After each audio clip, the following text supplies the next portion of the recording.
Hello guys, सबैलाई फेरि पनि नमस्ते। र आज चाहिँ मैले एउटा भिडियो बनाउन लागिरहेको छु गाइज।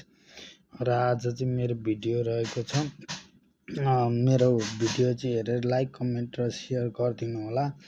र विशेष गरी चाहिँ आज म फिफा वर्ल्ड कपको बारेमा चाहिँ एउटा भिडियो बनाइरहेको छु। र त्यो भिडियो चाहिँ आज भन्नुपर्दा आज हिजो बेलुका राति चाहिँ फिफा वर्ल्ड कप चलेको थियो। र फिफा वर्ल्ड कपमा चाहिँ अर्जेन्टिना र इजिप्टको परेको थियो कि खेल। एकदम मजा लाग्यो, मलाई चाहिँ एकदमै रमाइलो लाग्यो होइन। त्यो खेल देखेर चाहिँ होइन एकदम मन पर्यो। अनि तपाईँहरूलाई कस्तो लागेको छ, के लागेको छ तपाईँहरूले भन्नु होला।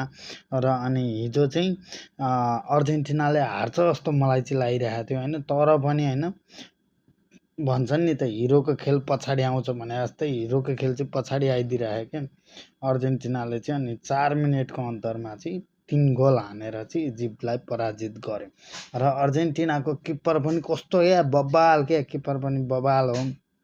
र एकदमै दामीसँग चाहिँ उनीहरूले चाहिँ गेम खेल्नु भयो र खेलेर पनि राम्रोसँग चाहिँ अर्जेन्टिनाले इजिप्टलाई जित्यो गाइज है। अब मैले चाहिँ अब जति जाने त्यति नै भने। तर होइन, हामीले क्यारिमहरू खेल्छौँ नि त, क्यारिमहरू खेल्दाखेरि नै 28मा गएर हारेको हुन्छ नि त। 28-27 ड्रमा गइन्छ र अनि 29 ल्याउनेले जित्छ, 28 ल्याउनेले हार्छ भने त्यस्तै भइरहेछ गाइज है। अब फिफा वर्ल्ड कप चलिरहेछ, सबैलाई थाहा छ पनि। तपाईँहरूले कमेन्ट गर्नु होला, कसले जित्छ कसले हार्छ होइन। अब त लगभग फाइनल पनि आउन लागिसकेको छ, सबैजनालाई थाहा पनि छ होइन।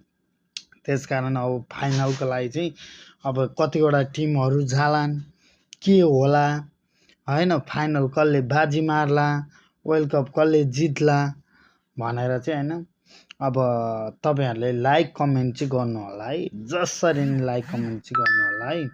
र आजको वर्ल्ड कपमा चाहिँ को विजेता हुन्छ यो 2026को फिफा वर्ल्ड कपमा चाहिँ भनेर तपाईँहरूले सबैले चाहिँ लाइक कमेन्ट र सेयर गरिदिनु होला। र तपाईँहरू सबैजनाले चाहिँ माया सपोर्ट गरिदिनु होला है। फिफा वर्ल्ड कप हेर्नको लागि हेर्नु होला र लाइक कमेन्ट र सपोर्ट गरिदिनु होला। हुन्छ, सबैलाई फेरि पनि नमस्ते। अब जो गेमहरूले जित्नुहुन्छ उहाँहरूको लागि चाहिँ एकदमै बेस्ट विसेस। र कुन अब देशहरूका मान्छेहरूले जित्नुहुन्छ सबैलाई फेरि पनि नमस्ते।